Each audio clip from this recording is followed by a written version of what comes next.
لكنه توج مع السيب بكأس الاتحاد الآسيوي في 2022 في طبعا ذلك الموسم التاريخي. الكرة تعود سيباوية بالخطأ، كانت وصلت إلى مامادو لمصلحة السيب، فيها خطورة عن طريق صلاح بكرة مثالية جميلة. الله على بداية سيباوية وهدف سيباوي أول من ناصر الرواحي. الإمبراطور السيباوي يسجل دخول الأول في مباراة اليوم. حامل اللقب يبرهن نعم ويثبت رغبة الواضحة في العودة بالنقاط الثلاث من مجمع السعادة، لكن هدف كل سعادة للسيباوية.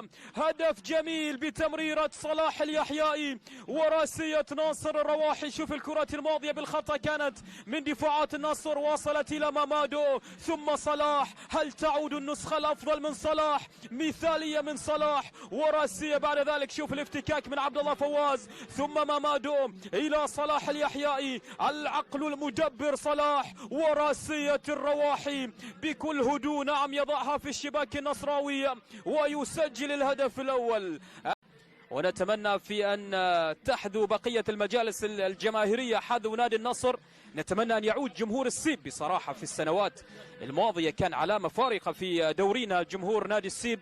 أيضا عودته ستكون مكسب لبطولة الدوري. هنا محاولة سيباوية، الله مرة أخرى الرواحي لمصلحة الإمبراطور السيباوي. مهر بطولة الدوري، لاعب بإمكانيات ناصر الرواحي يقتنص ثاني الأهداف لمصلحة الإمبراطور السيباوي.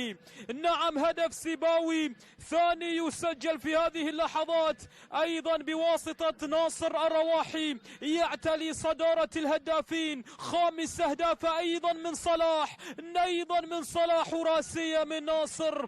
إعادة للهدف الأول لكن هذه المرة من كرة ثابتة عرضية من صلاح ومتابعة من ناصر الرواحي جميلة مدورة من صلاح وراسية بعد ذلك من الرواحي تسكن شباك النصر. يسجل السيب ثاني الأهداف، يسجل الإمبراطور.